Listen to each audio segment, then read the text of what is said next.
Today, I'm delighted to welcome Liz Weber to the show. When Liz talks, her clients listen. Liz is an advisor to boards of directors, business owners, and C-suite leaders.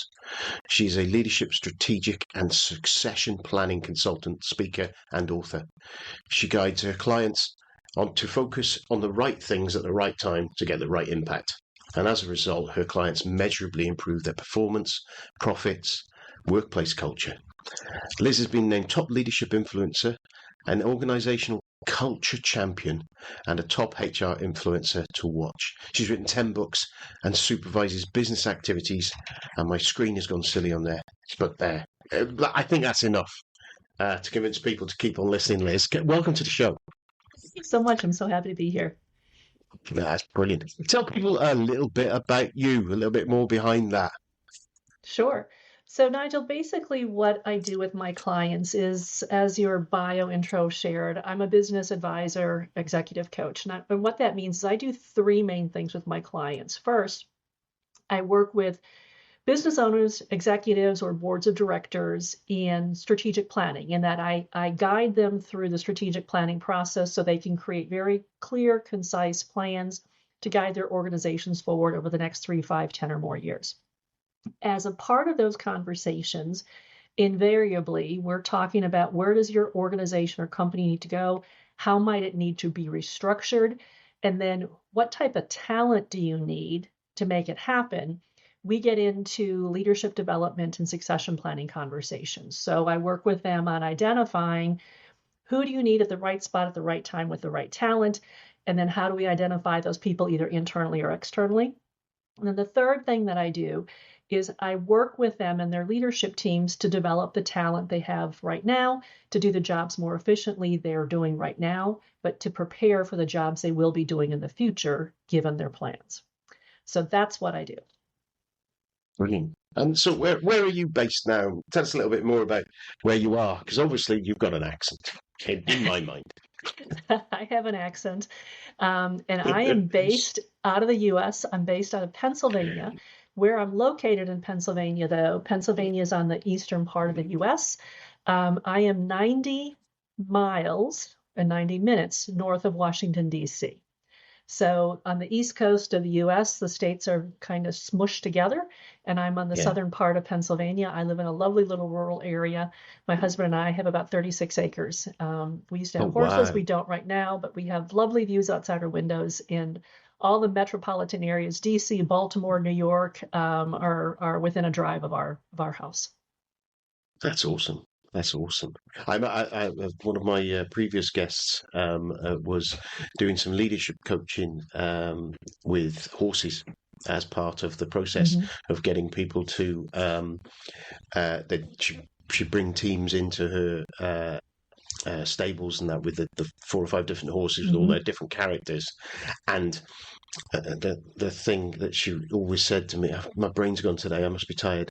It was that it was interesting how you don't lead a horse, how you have to influence a horse to get them to do what they're going to do and take you and trust you and all that sort of thing. And she it's really interesting because she kind of sees the difference between different leaders in their different styles and characteristics in the way that they approach motivating people, and how when it doesn't work with a horse they have to learn something entirely different. So I imagine you'd quite enjoy that conversation. No, it's true. There's a lot of similarities. Clarity in communication with people and clarity in communication with horses. It's critical. You gotta know what you want them to do before you try to ask them to do something. Yeah, brilliant. So tell me a little bit about how you got into this kind of role and what made you decide that this was where your niche was and you wanted to focus down on it. Well, I'm gonna answer your question in reverse, in that I my undergraduate studies was in international business because I grew up in a small farming community in Wisconsin in the U.S. And I thought I wanted to get the heck out of there. I didn't want to be a farmer. I didn't want to work in a factory. I didn't want to be a teacher. And I thought those were my 3 career options. So I wanted to get into international business. And Nigel, I have no idea why, but I thought I wanted to be a commodities broker. And how I even knew what a commodities broker was, I had no idea. I think I must have seen some episode of Starsky and Hutch or something, and they had, big ships coming into some port in LA, and I just thought it was going to be really cool. I was like, send that stuff to Yeah. Singapore and send that stuff over to, Japan. I don't know. I thought it would be cool. Um, and so I was studying international business, and my capstone course in college was a course that tied all the different topics together. And it was taught by this man by the name of Jim Farrell. And he wasn't a professor, he was a businessman. And he was this thing called a consultant that I had never heard of. And he explained that what he did with business owners was help them identify ways that they could be more effective leaders so they could make their companies more profitable, more efficient, and just run better overall. And then he didn't have to do it. He just was an advisor. And I thought, oh my gosh, that sounds like a terrific job. I loved it. Um, so I got my master's in international business as well, and I ended up working with the State Department as a contractor for 10 years. And just by pure luck, I ended up working with the U.S. Department of State in their office that was the State Department equivalent of the military commissary system at the time. So this office was a very, very small office, but was tasked to rapidly staff up and help our American um, foreign service officers and spouses around the world get access to food through their commissaries at the different U.S. embassies or consulates. And so I was brought on as a contractor to help facilitate that. And I got a tremendous education from the time I was 22 until 8 years later when I left, of traveling around the world and teaching non-business minded people how to set up and run businesses on an embassy compound and learn how to import food and price food and basically run a grocery store and run all of the life on an embassy compound that was not um, politically related. It was basically running the grocery store, running the tennis courts, the golf courses, the life outside of embassy work that the American Foreign Service officers and families could access to stay sane in foreign countries around the world. And so I did that for 10 years, and it was a tremendous experience. Um, when my time with state was coming to an end, I wanted to start my own company, and I attended one of these companies. They're popular for years in the States. Basically, they were called like Fred Pryor and Skillcraft, where you go to a one-day seminar, it would teach you how to be a better manager or teach you about time management. And I attended one of those classes, and I sat there and I thought, I could teach this. I mean, I could do this. And then I started actually adding up the number of people that were in the room and the amount of money that we each had paid to be there. I thought I could really do this. And so I left. I started my own company. I started a training company. And basically, I started training supervisory and management skills to military bases around the US. And it was every topic from stress and time management to project management. And little by little, my training clients started asking me to take on project work, and they pulled me into consulting and they pulled me into strategic planning. Um, and lo and behold, probably about 15 years ago, I really focused on going deep in the consulting arena, and really specializing in that area as business advisor, strategic planning advisor for a lot of my clients. That's a really interesting background. That traveling around the world, sorting those things and setting those business up must have been little projects in their own. And I obviously, whenever I hear anything, I think might be a project with my project manager head, and that I'm always thinking there. But did you see when you were doing that? Did you think of that you were doing project management then, or did you think different? And I know that you've done a little bit Um, of that. Whether that, Yeah, there was a lot of project management involved in the work that I yeah, did when I was working with the State Department, because one of my responsibilities was also setting up conferences around the world. So we would have regional conferences to bring in the managers from these different, they were called employee associations, these different entities at the different embassies and consulates, to bring them together and provide training and information and resources to them. And it was my job to organize those conferences and then to also be a presenter at those conferences. So yeah, there was obviously a lot of project work, but then also, coordinating with and helping the different embassies, set up their systems internally so that they could order food and they had resources. They had accounting systems that made sense. They could track it. They knew how to deal with employees better, whether it was local nationals or, it was Americans that were there on base, whatever it might be. So, yeah, there was a lot of aspects of project management to it. cool.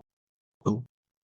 So obviously now, as you say, you've moved into that consulting and that the the leadership and getting people to look at the leadership. What do you see when you're going into clients? Are there sort of like some common threads that you see, whether it is in the manager behaviour, whether it's cultural or what, or sort of commonalities? What kind of things do you see? And I'm guessing in some organisations you've gone into, there'll be project biased organisations, and whether they're different to sort of other all organisations have become more project based. But you know, what I mean, there are some more operational type organisations compared to project led. There's differences within those. Yeah, well, a lot of the work that I'm doing right now with my clients is either feeding into or out of a strategic plan. And what I mean by that is I'm very fortunate in that I've got very long-term relationships with my clients. So they'll bring me back every Right. several Yeah. years to help with a refresh of a strategic plan, which is a big project. And so the work that I'm doing with a couple of them right now, for instance, is as they are progressing through their strategic plan, helping them quarter by quarter identify, number one, where are they on the plan? What have they been working on? What's working? What's not? What's currently viable with the plan given current situations? I mean, there's so much flux with technology, with people, whether they're working remote, hybrid, or return to office, and the challenges that go along with that. There's labor shortages of identifying, where can we find people. A lot of my clients are continuing to work with digitization and getting better at going completely paperless. I do a lot of work with state governments here in the US, and they have had a really hard time. They've been slow to digitize, and to try to lift that heavy burden is hard to do. So helping with them with that type of project work is a big part of it. But to your question, the challenge is number one, morale. And you've COVID changed everything. People say it didn't, but Yeah. it did. COVID changed everything. And coming from that, how do you deal with a workforce who some people don't ever want to return to work, some are happy to return to work, some only want it on their terms. But I will say for most of my clients who are leaders and managers, it's quite often easier when you've got people in the office, even though half the time the managers don't want to be in the office. They would prefer to work from home too. So it's continuing to find that right mix of location and the working situation with employees.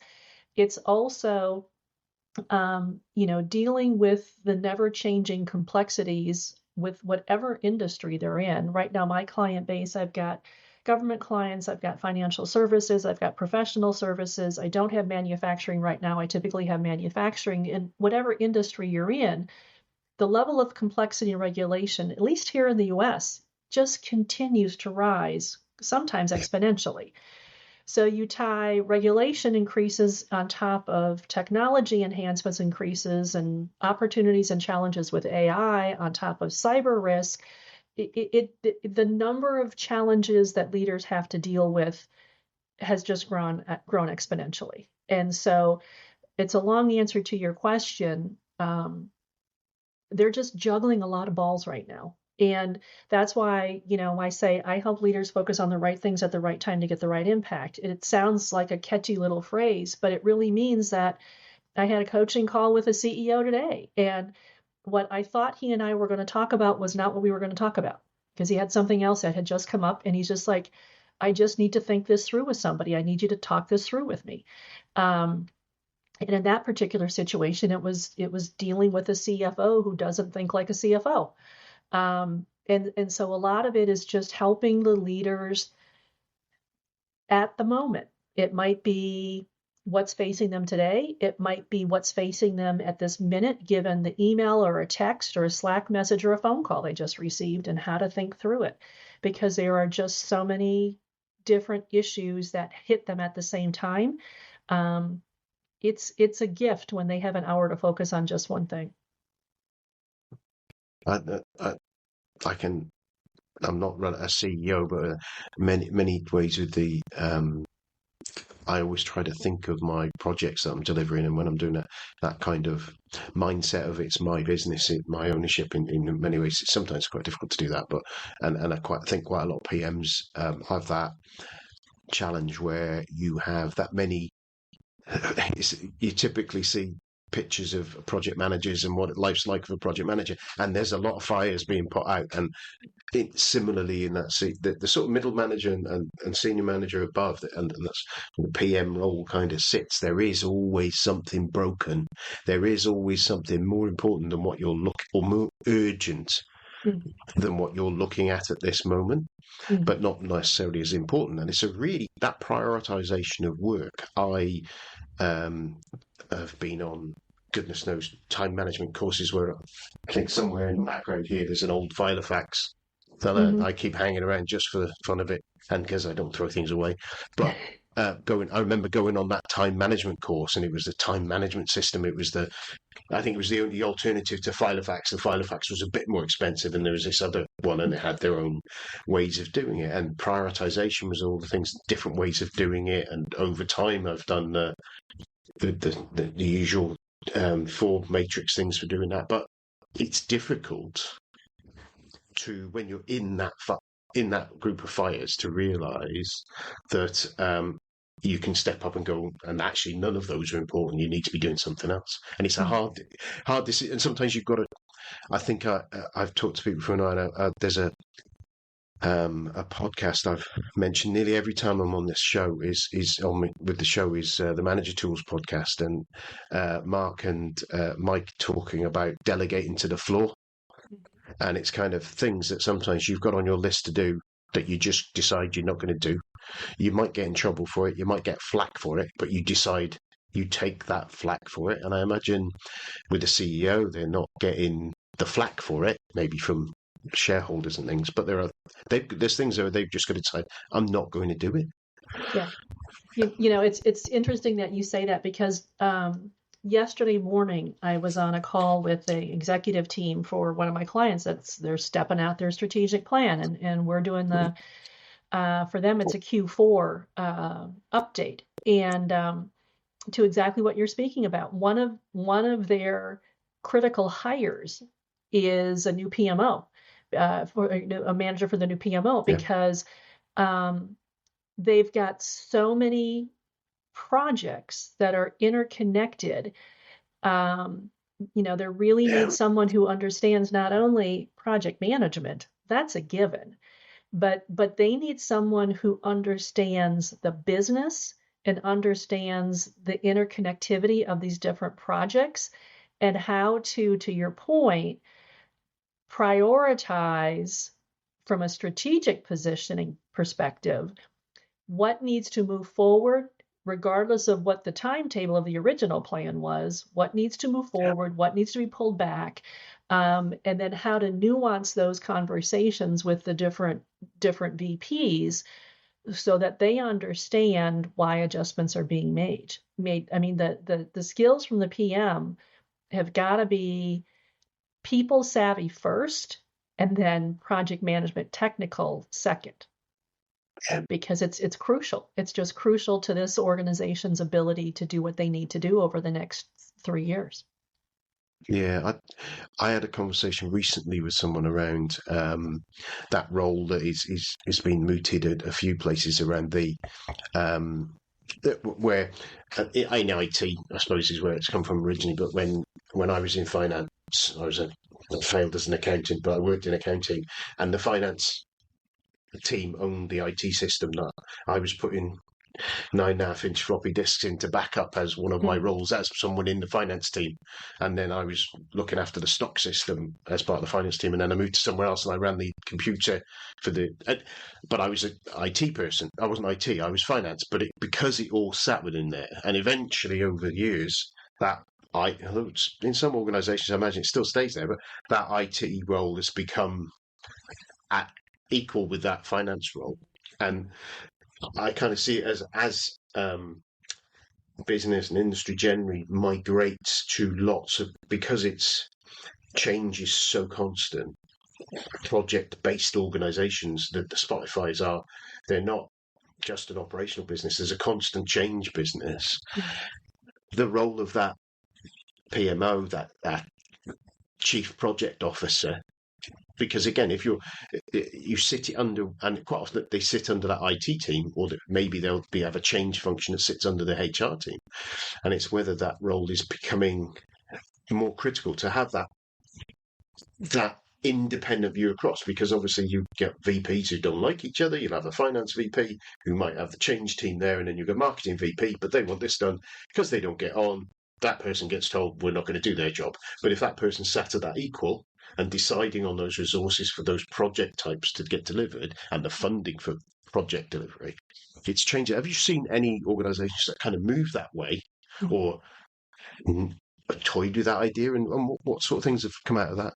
Yeah, actually, the client that I'm just referencing here, this PMO office is new for them, and they're moving it to direct report to the executive team, which I Yeah, think is brilliant, to yeah, exactly your point, because you can't bury it under one of the other functional roles, because it needs to have enough cachet that it can ding the finance yeah, department, it can ding HR, it can ding operations, it can ding yeah, any other department that it needs to get information from them, to influence them, but also to track the projects and to try to ensure that timelines and things are hitting when they need to hit appropriately.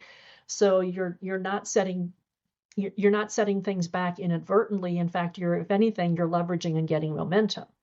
Um, and again, in order for them to have the proper level of authority, they've got to have enough of an elevated position to have that, or in this case, they've got to have the ear of the CEO to say, Nigel and his team are not giving me information, and I need this information because we got to do this, this, and this. And it's got to be done in a way that this is not just someone who is really concerned with making sure the project tracking is done and that everything is hitting when it's supposed to hit, but they've got enough emotional intelligence and emotional communication skills to understand, this is more than me just clicking a box on a timeline. This is me ensuring that, Nigel, you and your team are able to do what you need to do in the times that you need it. And in order to do that, I need this information from you because I have to balance it with the operations team to make sure that something that they have in play isn't going to conflict with you, and be able to have those conversations in a way that you understand, you respect, and that you respond to. yeah. I can see that. It's. I think the other thing that comes into there is that benefits realization afterwards, and being able to hold those or other parts of the organization to realize those benefits of that. So you put in a new system or a new process, and if no one uses it and sticks or keeps the old process, I'm sure you've seen it where someone's gone, here's a new fancy new system, we put it in there, you've got authorization, workflow and all that stuff in there, but then John, before something can be keyed into there, needs to send 4 emails like he used to 12 other people, and then when that goes through, and you know what I mean, there's all these little side hustles that come off the side in Mm-hmm. approvals that duplicate or give people permission to put things into this process, which um, I've seen that happen more than once in Mm-hmm. different changes, and it kind of frustrates you because you're not realizing those benefits of reducing the burden on the team, speeding up that process, getting it um, through into the end point at the end. So it's kind of without that person, that role there, if they've got the role to deliver the project done, then make sure the benefits are realized by again bringing in those people holding their feet to the fire and measuring what's going on. Mm-hmm. I can see. For me, it seems like a no-brainer, and I've kind of seen a couple of things where I've seen that kind of role referred to. It sounds like it anyway as a role of chief of staff for certain organisations, Mm-hmm. which I know is a very much an American term. Mm-hmm. I'm assuming, and having watched the West Wing before now, it's kind of like that's where I Authoritative, immediately go to. authoritative source. Yeah, that's where I was end up looking there, and it's kind of like but that kind of a lot of the time there's a project management element to those kind of roles that people are looking for, and they are ensuring we're getting the benefits, ensuring we're executing on strategy, and maybe it's a subset of that role, not the full role of it. But am I right? Have you seen those sort of things, a similar sort of thing of that kind of role? Yep, absolutely. Yeah, it's kind of a clearinghouse of Yeah, and it gets back to what you commented on earlier of really helping to determine what is mission critical. And if it's not mission critical, we kill it or yeah, we postpone it. And the chief of staff position or a PMO or whomever it is, it's again at this moment in time, what is mission critical? And yeah, then how do we make the proper adjustments and how do we communicate that out to the people that need to know so they're not frustrated going, well, I've been working like crazy and now you tell us to put it on pause. Yeah, I need you to put it on yeah, pause and here's why. And to not only communicate that, but to maintain morale so you don't have people getting frustrated and walking out the door because their project never moves forward. yeah. Well, if your project isn't truly mission critical or, it is timeline critical, you need to understand where it fits in the pipeline. And it may Yeah. not fit. Yeah, I've seen. It's an interesting one because there are. I've seen in organisations where you get. Um, it's the your fitness and your diet regime kind of scenario where at the moment it's not key and it's not immediate problem, but Mm-hmm. in 10 years it's going to be. And I've seen where you've got projects that have taken forever. They get started, they get stopped because, right, we've got £1 million to spend. Right, we can't spend 500,000 on that because we're getting no business benefit out of it now. Mm-hmm. And there's that balance of that longer term. You build up, like in IT, you'll build up a technical debt that eventually becomes more expensive than it was, Mm-hmm. or even worse, it breaks. And Mm-hmm. your services stop, or customers aren't getting what they need. It's like keeping your vehicles maintained. You do it anyway; it's a default. And sometimes with IT systems, especially, it becomes you keep them running, but sometimes you've got to replace them because they are not fit for purpose. And like but then I suppose some organisations have run a fleet like that as well, run the fleet vehicle into the ground, then buy a new one when you've got a problem. But that means short term, your customers have not got that service. Mm-hmm. And I've been on the end where those have been cancelled and been frustrated as a delivery person when I've just got my delivery head on and it's delivering for a customer. Can't you see that this is there? But then I have to remember that actually what is their business priority at that time?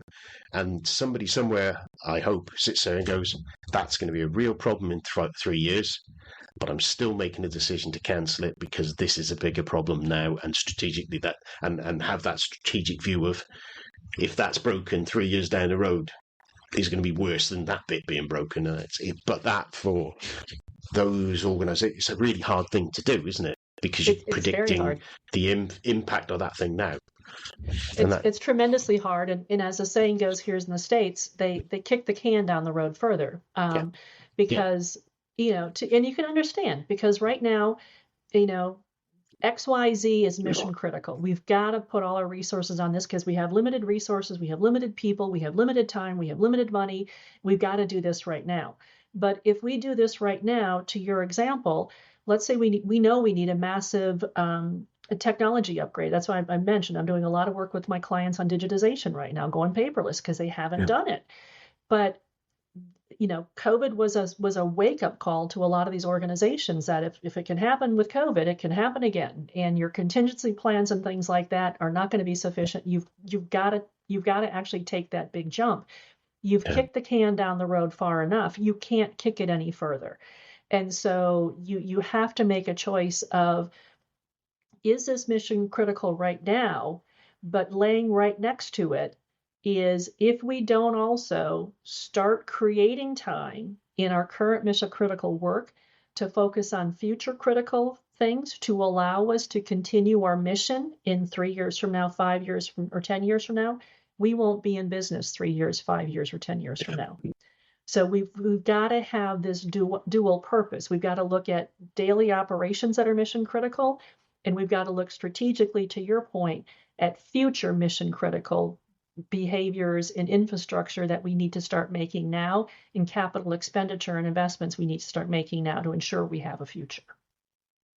And that becomes a situation where your PMs need to work very closely with your CFO to start doing some of that analysis and determine some go, no-go strategies. That's really, because it is really difficult to be the PM, to put your hand up there and go, we shouldn't do this. Because that's my job. My job is to hit the time cost quality triangle and deliver that benefit. And then I'm sitting there going, we're 3 weeks in, we shouldn't be doing this. I had a joke with someone earlier today where it's a project that was being cancelled or potentially kicked down, or being kicked down the road for a few months for a number of different reasons. And they kind of said, well, that's a good way of doing project management. I said, yeah, well, it takes a while, but I can manage to get cancelled. Most projects cancelled.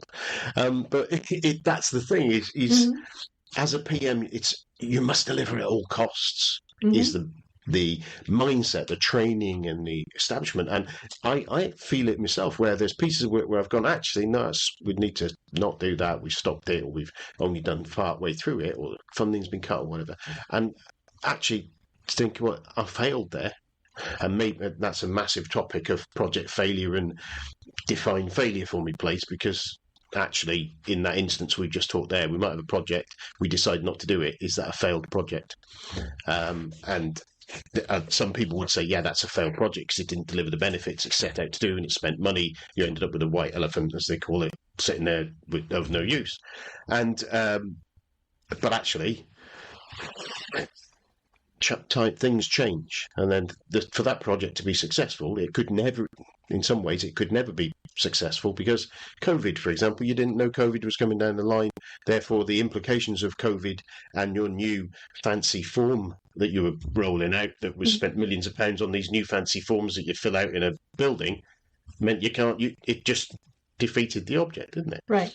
And it's hard as a PM to do that. And it's how do you do it? Because obviously you said getting close to your CFOs, depending where you are, you can be quite removed from them sometimes. And obviously, finance people there. But how have you seen, or do you advise people about putting their hand up and taking that brave step to say, we shouldn't do this? That's a fantastic question. And it's one of the things that I am very grateful to my current client base, because they're doing this and they're seeing the benefits of it. And what I'm encouraging them to do and walking them through is what I alluded to earlier, is we have quarterly meetings with the leadership team, not just the executive team, but the team that helped put their strategic plan together. Quarterly meetings to track, where are we? What's happening now? What's coming down the pike? What's the next priority for Q1, Q2, Q3, whatever it might be? And in that room, it's not the CEO just talking out to the group. It's the CEO kind of giving the state of the company, state of the organization update. But then it's also reaching out to every business unit and saying, Nigel, the PMO office, what are the issues that you guys are having? Where are you on XYZ project? And then what do you need from anybody else in the room? And what do they need to be aware of coming up in Q2 that your team's going to be generating? And causing the next level of leaders to sit in a room together and talk to one another about, here's what's working, here's what's not, here's my thought on this thing. I don't think we should do it. And the reason I don't think we should do it, because I've talked to the CFO, I've talked to the CHRO, I've talked to the chief marketing officer, and I've talked to COO, and every one of them has said this, this, and this. And all those issues together point to me and tell me this is a no-go situation.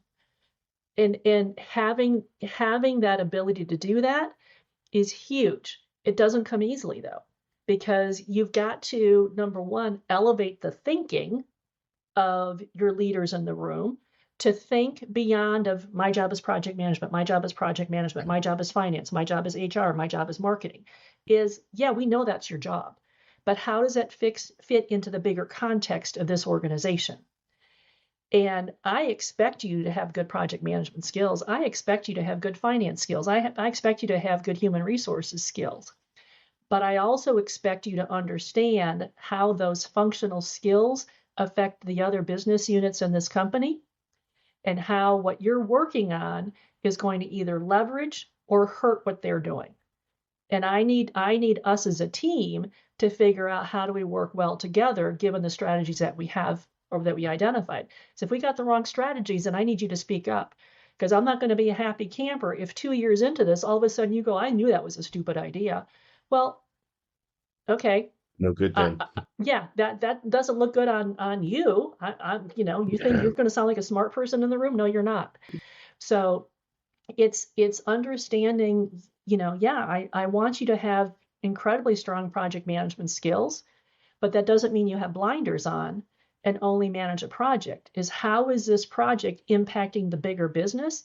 And when you can share that information and have those kind of conversations in the room, you're going to be a person I want to talk to more. And your influence as a project manager is going to go up dramatically, because not only do you understand project management, you understand the business, and that makes you incredibly valuable. Yeah, it's interesting that because the first thing I kind of think there is how do you, and it won't just be how do you take those blinkers off, and how do you, if you're working with people, how do you help organizations give people permission to take those blinkers off for a start, and give them the um, education and training to be able to lift their head up is the way I envisage it, rather than being down, concentrate what they're doing, look up and look a little bit around them. And how do what sort of things and tips and tricks do you give to people? And I know it's not a 5 minute, yeah, just do this. It's kind of how do you get people to think different? So ideally, the CEO, the president, the owner, the executive director, whoever the top dog is that individual has to want the culture to change, in that he or she needs to want to hear from their leadership team. What can they tell you? What's working, what's not working? And that sounds like a pretty straightforward idea, but so the reason I have the job I have because a lot of leaders don't do that. The client I've been Yeah. referencing, last year, as soon as last year, I attended one of the quarterly updates, and all it was the CEO talking at people and then saying, okay, what can we hear from you? And the room was silent because they'd never been asked before. And then Yeah. they thought, okay, I know what we'll do. We'll give little prizes to people if they speak up. And I'm thinking, oh my God, these are executives that you're talking to, and you're going to give them a star or a gift certificate because they asked a question in a leadership meeting? Seriously? So it was a matter of, number one, teaching the CEO in this situation what a well-run executive meeting should be like and how to build rapport with your team so they're comfortable asking questions. Thank Yeah. goodness he was completely receptive, and he did it. And what he did, simply, Nigel, no big trick. He started weekly meetings with every single manager to get comfortable with them. So when it came to quarterly meetings, they were comfortable asking questions in front of a group. Yeah. Not a It's big relationship. issue.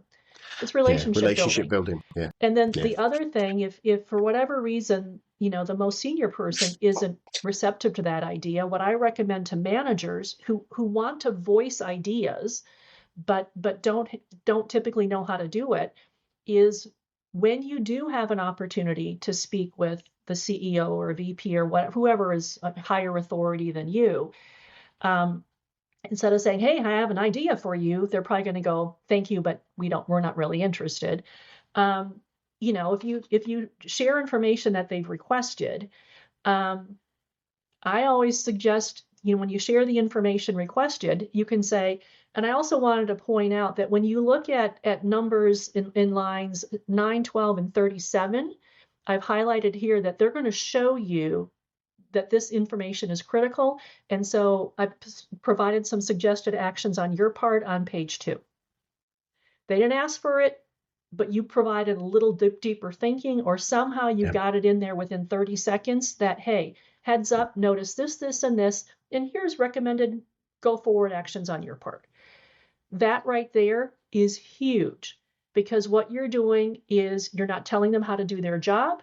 You're pointing out areas of highlight of information that you're trying to protect them from getting blindsided, which Yeah. everybody appreciates. And you're giving them straightforward advice or a suggestion on how they might want to handle it. If they don't listen to it, that's fine. Don't worry about it. Yeah, that's brilliant because I know where we've got situations where I've been working with PMO teams who are the numbers spring the thing there where they've been there's kind of lots of different teams ways of running the teams, and sometimes they're very focused on production of numbers and getting them through the finance. Sometimes they've got more headspace to be able to do that analysis work for the PM and be able to go, here's the report, and by the way, this is a problem, this is a problem, this is a problem. We think it's because of this, think it's because of this. And when I've got a team that's got the headroom to do that for me, instead of me having to look at it and go, what are the questions? And they're giving me the questions and the answers. I'm in seventh heaven kind of thing, Yeah. because then I can talk to them and go, right, okay, so that's okay. So I'll go and talk to John, sort that out, whatever. I don't know why John's doing everything wrong today. Just he must don't know why he's done. And I find that really helpful. I love that suggestion, because by asking permission in the previous example, you can get told no. You're not asking permission, so you can't get told no. You're providing additional pointers, as you say, as long as you've got it as, oh, by the way, look at that. Like you said, look at that. I love the simplicity of that, and the fact that, I know, it just feels a comfortable, not, like you said, non-confrontational way with that leadership, because that is the sort of thing, isn't it? You will get some leaders out there who think they know everything and don't want to be seen to be not knowing everything. Right. I've got to say, my view is I'm quite often saying I'm the dumbest person in that room. In the roles that I'm doing, we've got some experts in architecture, experts in code, experts in testing, and I don't understand what they're talking to each other about quite often. Don't tell me, boss. Just keep that between me and us and whoever listens.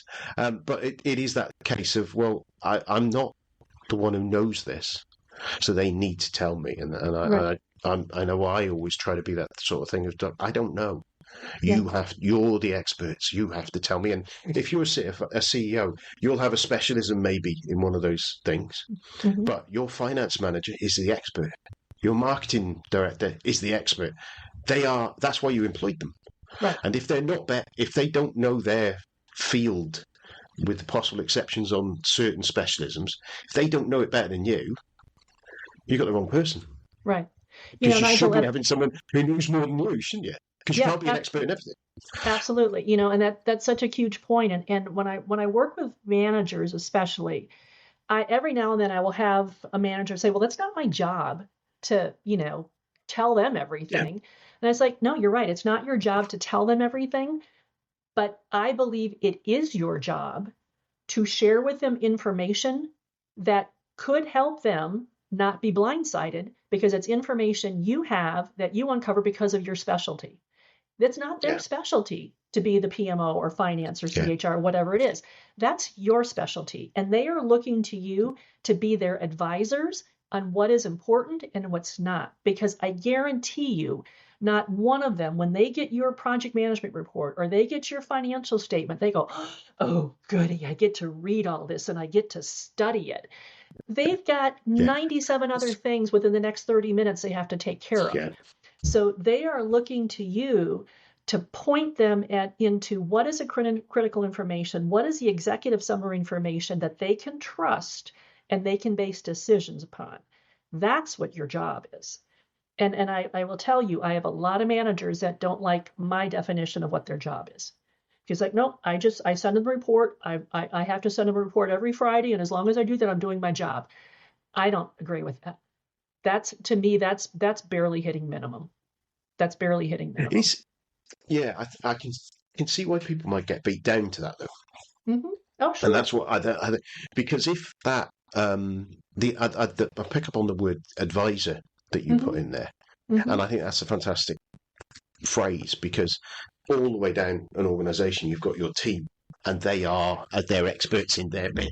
and they will understand it, and there'll be bits that you will be able to help them with and coach them with and those sort of things. But when I've had managers who I felt really good partnership with, they're ones that I can say, stop it, that's bloody stupid.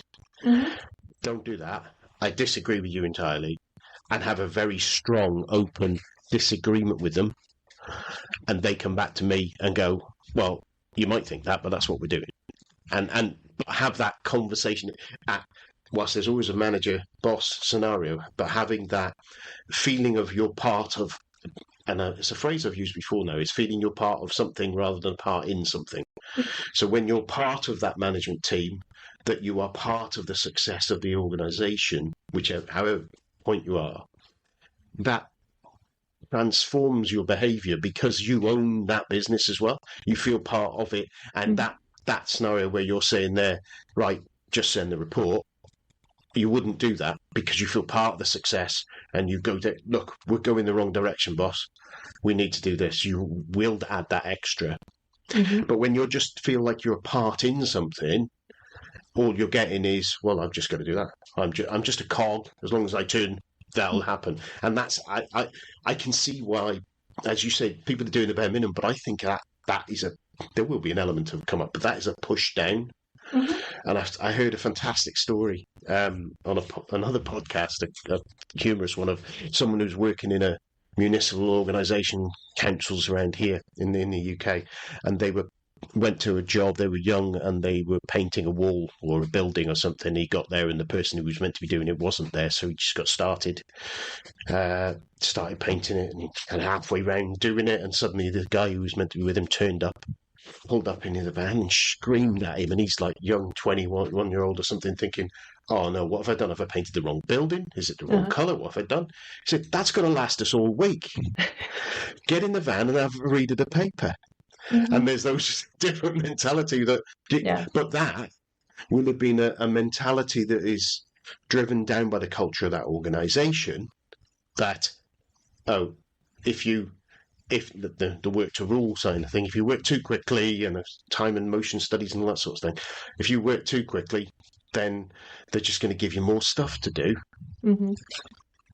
But at times people have been overburdened, and therefore their defence mechanism is tell people it takes longer. It's an interesting challenge in management generally to get the best out of people without beating them up, I suppose.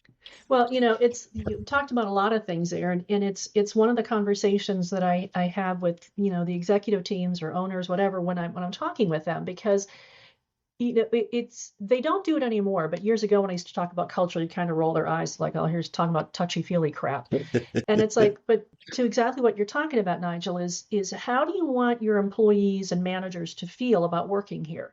Do you want them to go, I got to put in another 8 hours today, and they do just enough to survive and leave? Yeah. Or do you want them to actually feel a part of it and contribute and be able to say, I think this is a really stupid idea. We should not do it, boss, but let me explain why. Would you rather have that type of environment working with them? Or do you just want people going, here's a report, I'm leaving, it's 5:00. You can help shift that environment based upon how you interact with them as a leader. So either when Nigel says, hey boss, I don't think we should do this, you can say, that's great, shut up, we're going to do it anyway.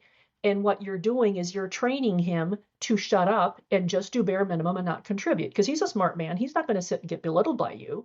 So he's going to basically just punch the clock, do bare minimum, and either he's going to continue to do bare minimum and collect his paycheck, or he's going to leave. And then if he leaves, you're going to get, see, I told you, he's going to leave anyway. Or if he does bare minimum, you're going to say, see, he's just going to do bare minimum and doesn't bother. But you have created that behavior. So number one, you got to deal with that. So that's on the leadership side of it. Choose the type of leader you want to be to get the types of behaviors you want. From a manager and employee perspective, if you want to share suggestion to the boss of going, we should not do this project, it's stupid, let me explain why. And if the manager says, I don't care, we're going to do it anyway. And if that happens once or twice, pretty soon you go, is this the right place for me? Do I want to work here or not? And either you're going to say, like the 21-year-old painting the wall, okay, I guess I'm just going to be 21 and just, do basically a half a day's work or what could be a full day's work. These guys want to take a whole week. Am I going to be happy in this environment or not? Yeah. You might or you might not be. And there are some people that are completely happy in that environment, and good for them. I mean, years ago, I did a training program for a local municipality here, a city. And I walked into the room, and it was a number of it was primarily all men, I believe, that were basically part of the maintenance and the mechanics group. And they're all sitting around the room, and they have their arms crossed, and they just the stereotypical looking individuals that work in mechanics and maintenance. They had the blue uniforms on. And I don't remember what my topic was that I was talking with them about. It was a training program. And I don't know, about 15, 20 minutes into the program, one of the guys in the back of the room that hadn't smiled, hadn't done anything the entire time, he finally raised his hands and he said, "You need to understand something. I've worked here for 35 years, and they don't pay me or any of us to think. We come here and I do our jobs." And Nigel, I will tell you, I literally had to control my mouth from falling open, because what I said to him was, "I'm sorry that has been the situation, but it's been your choice to work here for 35 years. So if you're happy coming to work and not thinking, then this is a job you have." And the room just kind of looked at me like, woof. But he's not an indentured servant. He worked for a city government. So it goes into, what do you choose? So far in our country, we have the right to choose where we want to work. And with the employment situation, there are lots of opportunities out there. And if you're good, people will come after you to get you. Yeah, it's really, it's that thing of looking at it and being able as an individual, you can kind of, like you say, if the manager or the leader isn't open to your suggestions and that feedback, you've got to look to find somewhere where someone is, and I think most people, if you have got those ideas, it does weigh you down. Though I think sometimes, I know I have had managers before where I've made a suggestion and they have slapped me down in a meeting, and I kind of gone, okay, yeah, you learn very quickly. You won't get that from me again. And then this same manager would have been complaining about lack of input into the meetings. Yeah, and exactly. and you kind of sit there looking at them going, you're getting what you're asking for. Mm-hmm. And I think as a project manager, sometimes we can, it is so important to sit there and go, is this deliverable, guys? Can we do this? Tell me what will break. In the lessons learned, do lessons learned more often and go, what are we doing wrong? What are we doing right? Tell me if I'm an idiot. I'm always sort of that sort of thing. If we're in a call, tell me if I'm doing it wrong. And I hopefully I do listen. Sometimes under stress, it will be a situation where I'll be, we've got to just get on with it and got to work out how we're going to do this. I understand it's a problem. I understand it's not there. So it's kind of a halfway. I do like to. I try to make sure that I do take people's opinions on board, but sometimes you have to sit there and go, I know it's crap. You know it's crap. We've got to work out how we uncrap it. Rather than the optimum would be stop and do that. Sometimes it is what's the least worst we can do, and then persuading someone to do that. But again, in order to get that point, you've got to go through that. We're in the crap. It's not going to work. This is the risk. These are the problems. And we go, we've told them. And sometimes you'll tell someone these are the risks, and they say, we know those are risks. We accept those risks, and if it does come to fruition, then that's fine. And then when it does, the risks come to fruition, and then they escalate, and you've got to run around like lunatics trying to resolve it anyway. You're kind of like, well, we told you. But actually, as a PM, I know that. There's scenarios where people have asked me for indicative view of something or a view, and if I don't tell them, they'll ask someone, and then I get told I must do it, and why aren't I being flexible with the customer or the other department or whatever? Or on the flip side, if you do it and it's wrong, you get beaten up when you're wrong. So it's one of those, you're damned if you do and you're damned if you don't. Yeah. So it's sometimes working out, I suppose, the culture that you're in, what the best thing to be damned for. Well, and part of it though also it goes back to what I alluded to before is I strongly recommend that you identify what is the right cadence of putting this information in front of whoever needs to be aware of this information to make a decision. Is it quarterly? Is it weekly? Is it monthly? Is it biweekly? Is it bi-monthly? Whatever it is, so Mm. that you're not in a position 18 months down the road where the executive comes to you and is like, "What the hell, Nigel? This isn't working." And you go, "Well, I told you that 18 months ago." Well, 18 months is a long time for someone to remember a warning. But if you're on a cadence of a quarterly update or whatever it might be, that number one, it covers you more frequently, but it also is like, look, I've been dropping breadcrumbs, and this project went from green to yellow 6 months ago, and it now hit red. So, and I sent a report, I emailed you, and I called you. You know, it's on you now, bud. Yeah, there's nothing we can do if you're going to sit there and you're going to keep your watermelon project and you keep it green until the last minute, and then Mm-hmm. cut it open and it's red. There's no, it's your own fault as a PM. And I Right. think, but again, I do find that difficulty with, and I say this tongue in cheek sometimes, is sometimes you have to.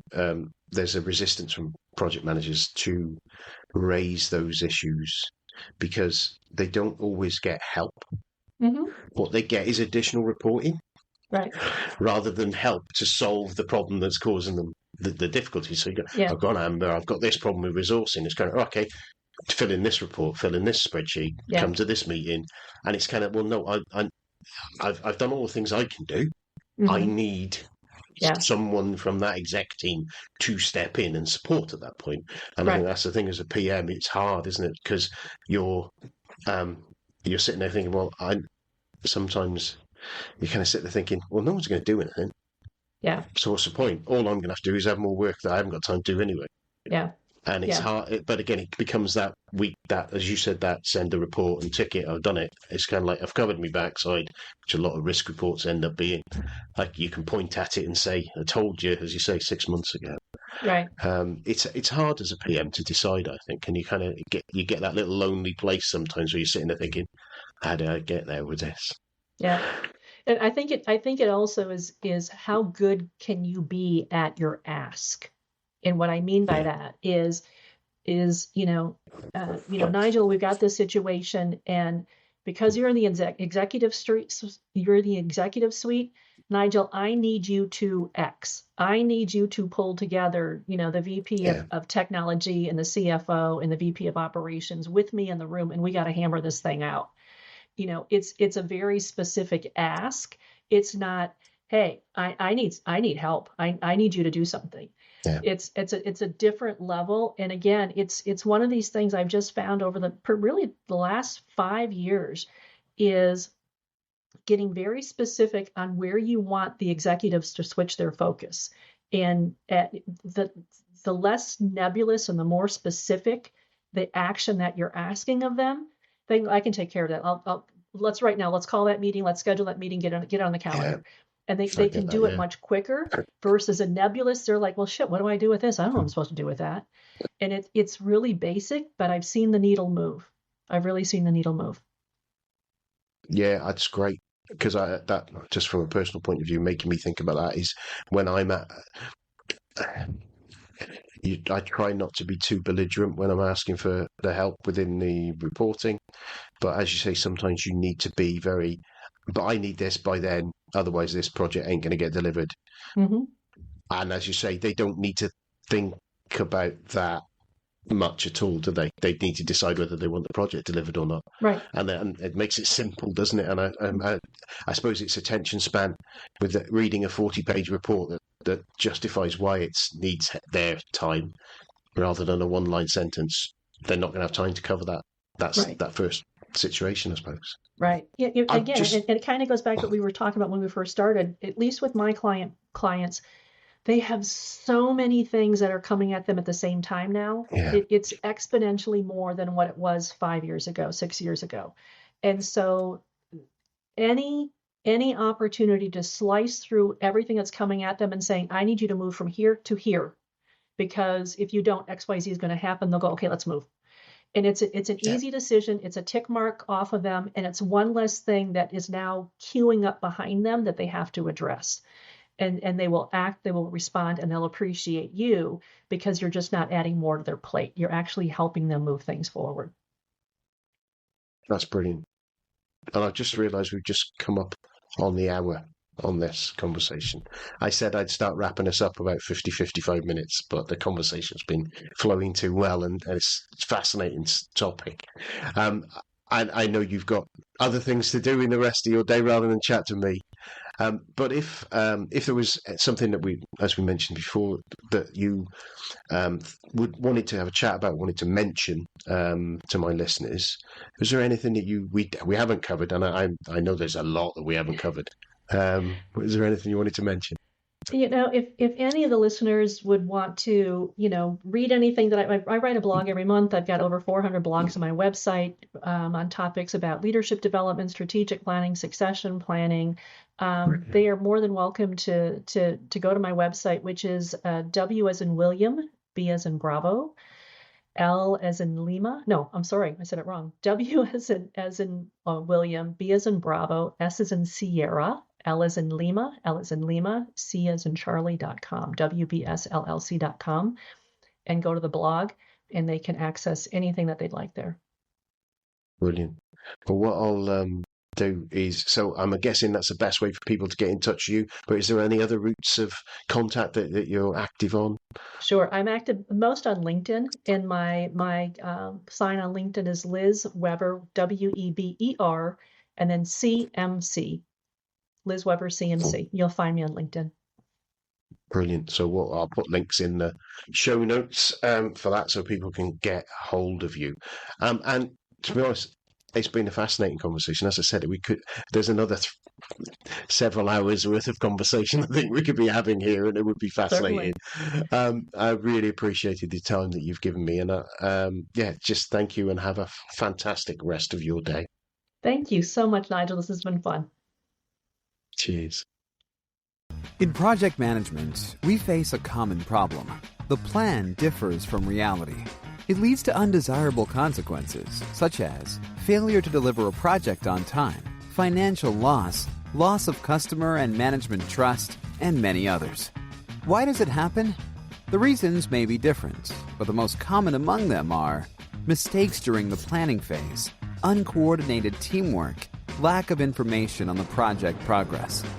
In Gantt Pro, we have thought through all the details to minimize these risks, both at the planning and implementation phases. At the planning phase, you save your time. Gantt Pro is an intuitive tool. In 10 minutes, you and your team will manage projects skillfully. Create a detailed and visual plan that answers what and when questions at any stage of your project. Minimize the risks of overdue tasks. Cut expenses by assigning resources like budget, time, and labor cost. You'll take into account all the constraints in advance. Planning is our strength, but we also made Gantt Pro an ideal tool to use at the implementation phase. At the implementation phase, you invite your team in the already created project and start working without any delay and confusion. Spend less time on meetings and discussions. Avoid overdue tasks and expectations. Everyone receives notifications about the workflow and gets other means for organized teamwork. Evenly distribute workload and avoid employees over-allocation. Get information on possible risks in advance and remove them timely. Have at-hand information on the project progress. Keep track of its high-level status and even project portfolios.